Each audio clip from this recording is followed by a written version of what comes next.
Right now at 6 o'clock, 80 people survived a shocking crash in Toronto that left a passenger jet upside down and burning on an icy runway.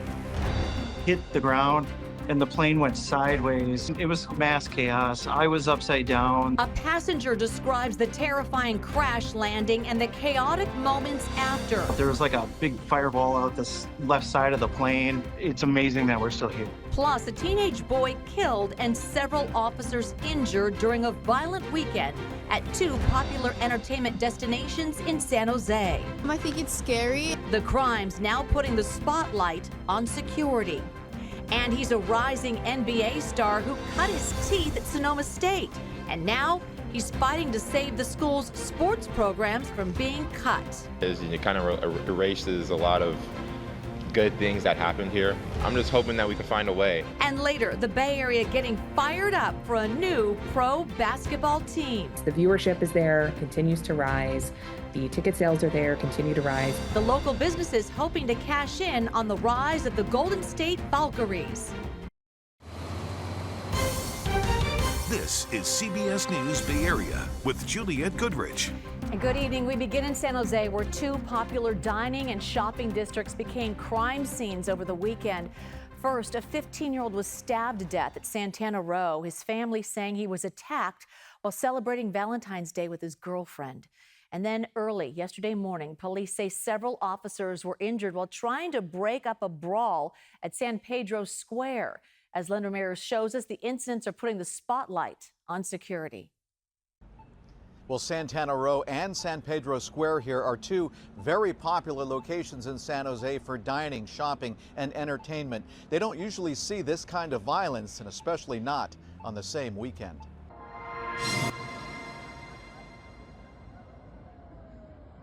An army of San Jose police units converged on San Pedro Square early Sunday morning after a brawl broke out and spilled onto the streets.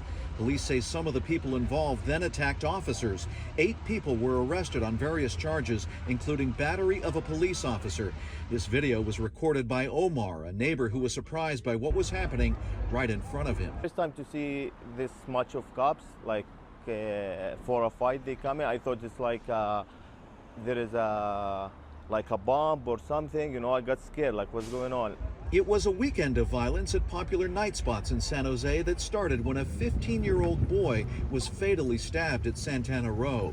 An online fundraising site says the victim, David Gutierrez, was attacked while on a Valentine's date with his girlfriend. Police have not identified suspects or a motive. Today, the crowds returned to the shopping district, but one neighbor who lives on Santana Row says security has been a growing concern. I think it's scary, and I do believe that at late night on weekends and things, there are some bad behavior that has, not been caught all the time. So I think now it's gone a little too far and we need to do something about it. According to the police department's crime mapping website, which posts the exact locations of reported crimes, Santana Row, seen here, and San Pedro Square are not major crime hotspots. What happened this weekend here on San Pedro Square, I don't think is any type of trend. Alex Statinsky, president of the San Jose Downtown Association, says most establishments have private security and city police do regular patrols in the area. It's an incident. It was an outlier that happens. We have so much more vibrancy in downtown right now. We have thousands of people actually coming to downtown on the weekends. So unfortunately, these things happen once in a while. The police was amazing. I think they've done a really great job. They responded quickly. They got the backup support that they needed. Statinsky says security is always something to watch, especially now with crowd sizes growing on the weekends.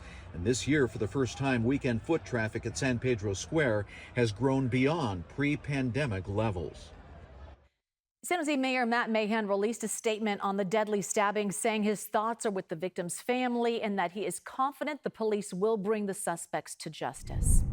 All right, now let's get to a developing story. At least 17 people were injured after a Delta Airlines plane flipped over and landed on its roof at a Toronto airport. So Sarah Donchie is following the developments and has a new account from a passenger on board who was pretty calm when he explained it, Sarah. Which is really difficult to think about when you see these images, Juliette. We're seeing more videos showing the aftermath of the crash, like this one of passengers escaping out of the plane while it was upside down and then walking out into the snow, understandably shocked. There were 76 passengers and 4 crew members on board this plane.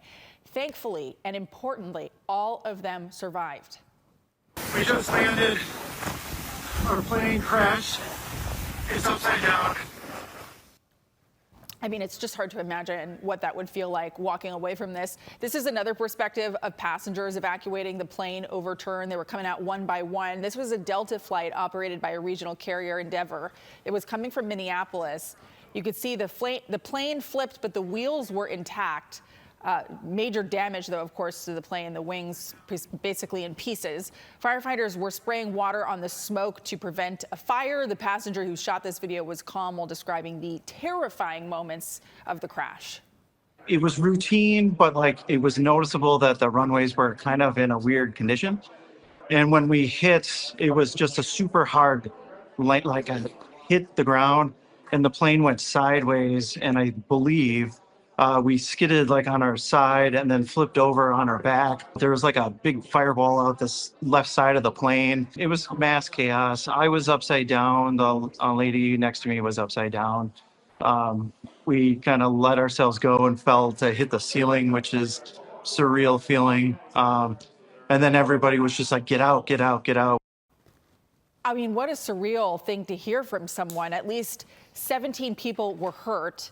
Airport officials described the injuries as relatively minor and said that a child and 2 adults were transported to local hospitals. The Transportation Safety Board of Canada will take charge of this investigation, and the NTSB and FAA back in the U.S. will send investigators there as well. We talked to an aviation expert, Juliette Fox, about what investigators will be looking for with this crash. What seems most pertinent possibly in this accident is the environment. So we always look at the man, the machine, and the environment. They'll be looking at whether there was potentially a slippery runway, because you can see that there's snow on the ground in some of the video that I've seen. And of course, they'll be capturing all of the surveillance video that they'll have from around the airport. Well, the president and CEO of the Toronto airport thanked first responders, crediting their fast response for ensuring that everybody made it off that plane alive. 2 runways are still closed as part of the investigation. At the same time, the Trump administration... All right, Sarah, thank you. And at the same time, the Trump administration is firing several hundred workers at the Federal Aviation Administration, mostly new hires still in their trial period. They started getting notices on Friday.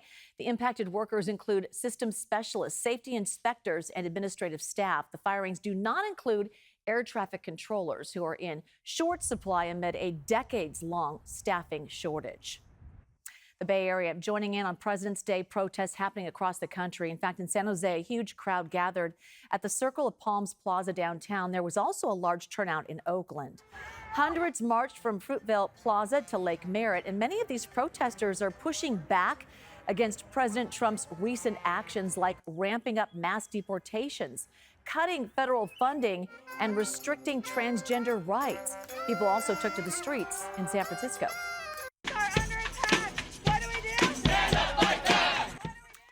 2 different groups merged together. The group, not just President Trump, but also Elon Musk's role as the head of the Department of Government Efficiency. The rally and march started at City Hall and ended up at the Tesla dealership on Van Ness. His influence needs to go way down. He needs to have way less money and leverage over everyone. It's just really disgusting. This is not normal. What's happening is wrong, immoral, dangerous, and it threatens democracy and everyone, regardless of your race, religion, or status here. Organizers say they are planning more demonstrations. All right, last night's NBA All-Star Game featured a team of rising stars, including Jalen Wells, a Memphis Grizzlies rookie who started his college career at Sonoma State University. Well, now he says he wants to use his platform to try to prevent the budget cuts that are threatening all of the school's sports teams. John Ramus has the story. Jalen Wells is one of the lucky ones. Most college athletes do not end up with a professional contract. Still, on this day, he returned to his home campus to add his voice to the calls to try to save Sanoma State Athletics.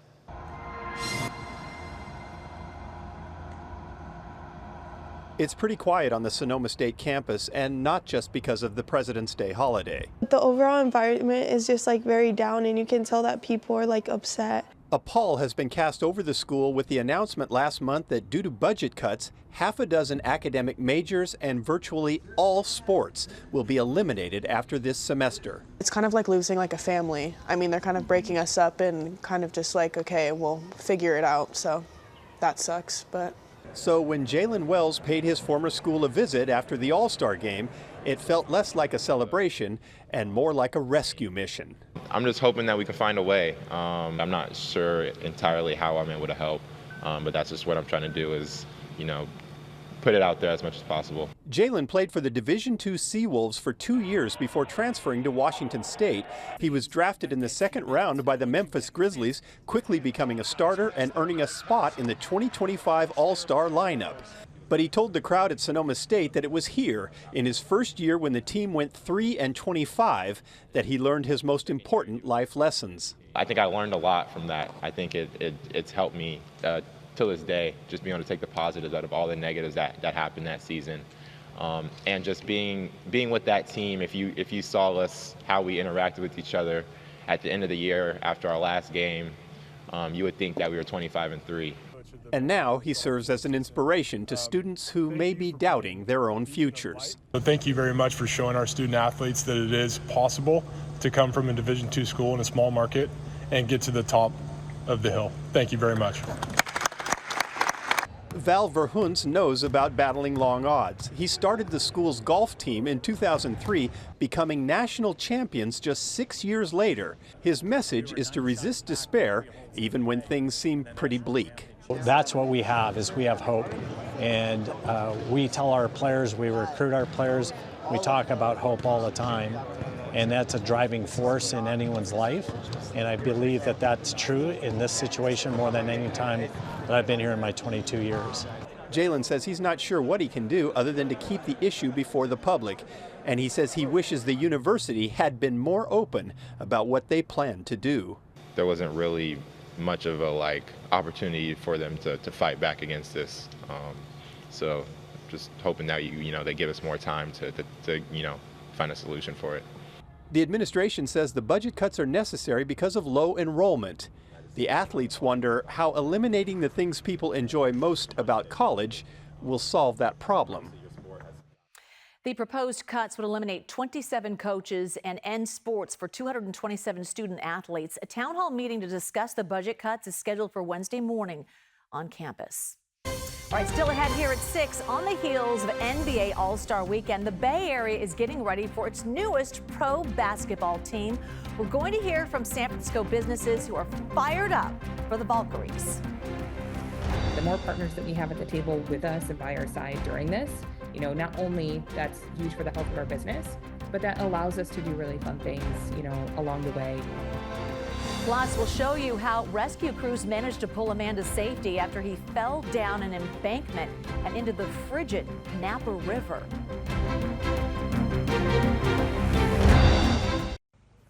We are getting a look at a water rescue in the North Bay. So check this out. Rescue teams going in to save a man in the Napa River. Happened early Saturday morning. The man wound up 20 feet down the embankment. The Napa Fire Department had to clear the brush and build a hauling system to pull him out. The river was running fast because of the recent rains.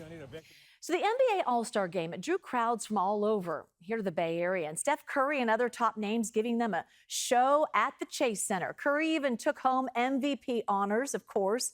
And then soon the Golden State Valkyries, they fly in.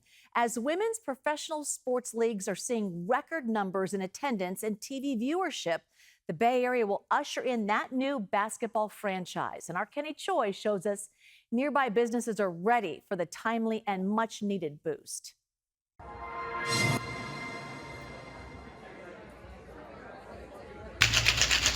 When it gets busy on game days, Nick Osborne will jump in to shake up and mix drinks at Mission Rock Resort.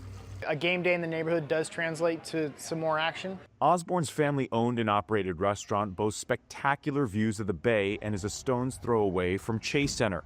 They opened in 2012 before any plans were put in place to construct the arena. The restaurant has seen the direct impact of a winning franchise. If the Warriors are winning a title or if the Giants are winning, it undeniably has an impact on the local economy. He anticipates the Valkyries' upcoming inaugural season as an added boost. What's easy to quantify is, the level of excitement, surrounding the team and the start of their season. There are plenty of reasons for fans to be excited and businesses that will see the economic impact of a new WNBA franchise. Clark on a step back, buries a three. In-arena attendance reached a 22-year high and was up 48% over the 2023 season. That power from that consumer is truly what's driving this. The viewership is there, continues to rise. The ticket sales are there, continue to rise. Jess Smith is CEO of the Golden State Valkyries. The team has locked in 22,000 ticket deposits in major partnerships, including Chase, Kaiser Permanente, and CarMax, to name a few. The more partners that we have at the table with us and by our side during this, not only that's huge for the health of our business, but that allows us to do really fun things, along the way to make sure that our games and different activations are incredible. A new media rights deal for the league valued at $200 million per year and surging viewership numbers with a 155% increase from 2023 are adding to the momentum the league is experiencing. Carrie Potter teaches sports finance at Rice University. You're not only seeing the local impact, but you're seeing the local economic impact from visitors coming in from out of town to support their WNBA franchises now. Got one for my nephew. The Valkyries have sold merchandise in all 50 states and 70 countries. It's that wide-ranging fan base willing to travel that can have a significant impact on cities still recovering from dismal tourism numbers over the years. If you look at games like the Chicago Sky playing the Indiana Fever, a sold-out game, but people are traveling, to Chicago to catch Caitlin Clark, to catch Angel Reese in these competitive games that are happening. That traveling trend among WNBA fans to see stars like Caitlin Clark is even more promising for small businesses like Mission Rock Resort. We're hopeful that, ultimately what it will do is just bring more people to the neighborhood. It's why Osborne and his team are fired up for the Valkyries, the newest team in town. Earlier this month, the Valkyries opened their new practice facility, a complete remodel of the Warriors' old headquarters in Oakland. The open training camp in April and tip-off the first game May 16th. The WNBA will grow again in 2026, and that is when teams from Toronto and Portland will join the league. You sound excited? Nice weather for All-Star Weekend, nice weather for the Chinese New Year parade, and nice weather for President's Day today. Temperatures just a touch below what's normal for the middle of February. We have a little February warm spell in store later this week. Details on that and a chance of showers between now and then coming up in the First Alert forecast. A packed President's Day holiday weekend at Sierra Ski Resorts. Sierra at Tahoe got another couple of inches of snow yesterday morning. A lot of people taking advantage of the prime conditions. Paul and I were just talking about that because it's ski week for a lot of the kids, right? I guess so. President's Day week, may as well just make a week of it. You saw a lot of teens in the gym today because they didn't have school today. It was a holiday. I'm like, where did these kids come from?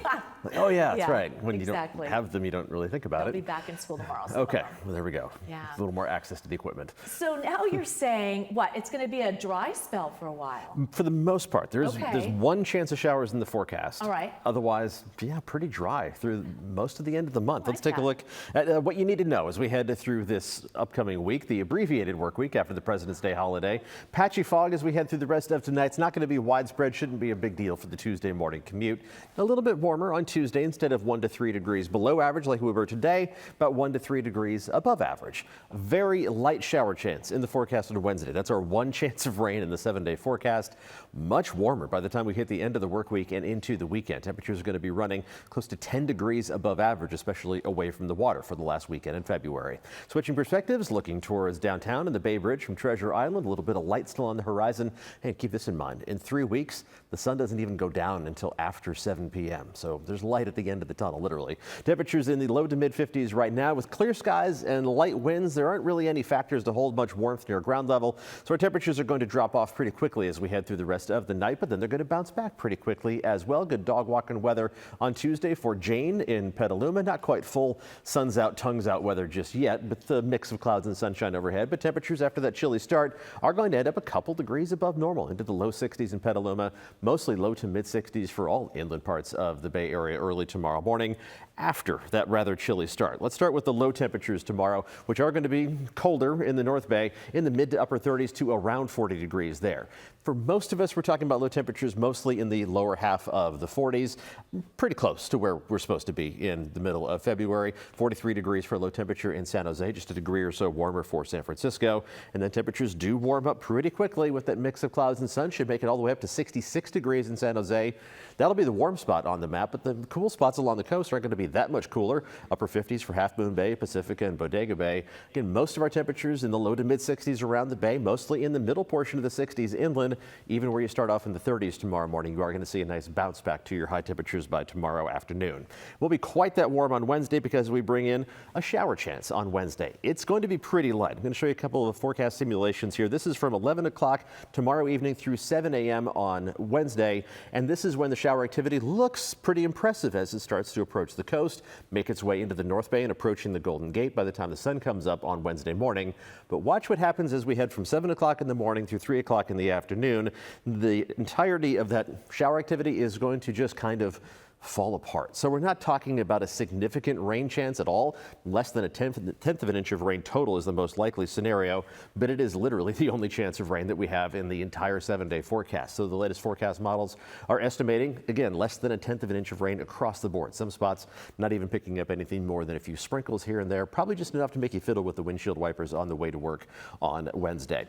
And the long-term forecast beyond the 7-day outlook, the 8 to 14-day outlook points to drier than normal conditions as we head all the way into early March, and that corresponds to a warmer than average pattern as we head into early March as well. And you're already going to see that here at the tail end of the 7-day forecast. We'll start inland where temperatures are really going to warm up as we head into the last weekend of February. We're talking about highs at or above 70 degrees by Saturday, Sunday, and Monday.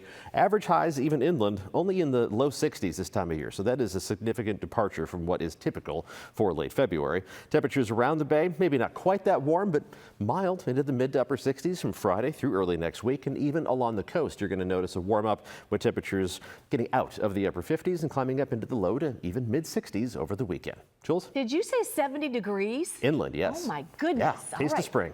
Thank you, Paul. When we come back, he's an NBA legend and a vocal critic of San Francisco, but Charles Barkley found some time to give back to the Bay Area, thank you very much, during his All-Star Weekend visit. NBA Hall of Famer and TNT broadcaster Charles Barkley has made no secret of his feelings about San Francisco. He once called the city the armpit of America, but Barkley did make some time to give back while he was in town for the All-Star Weekend. He actually pledged to donate $250,000 to Glide, which helps unhoused people. The NBA legend spent time serving meals and engaging with the community this weekend. He emphasized his act of giving was not about fame, but genuinely showing up for those who need it. Glide says they are grateful. Hey, maybe he likes our area. CBS Evening News is up next. We'll see you at 7 o'clock with more local news. Thanks for joining us. Thanks so much for watching. To view more content like this, we've selected some videos we think you'll enjoy. So please be sure to hit like and then click the link in the left-hand bottom corner to subscribe.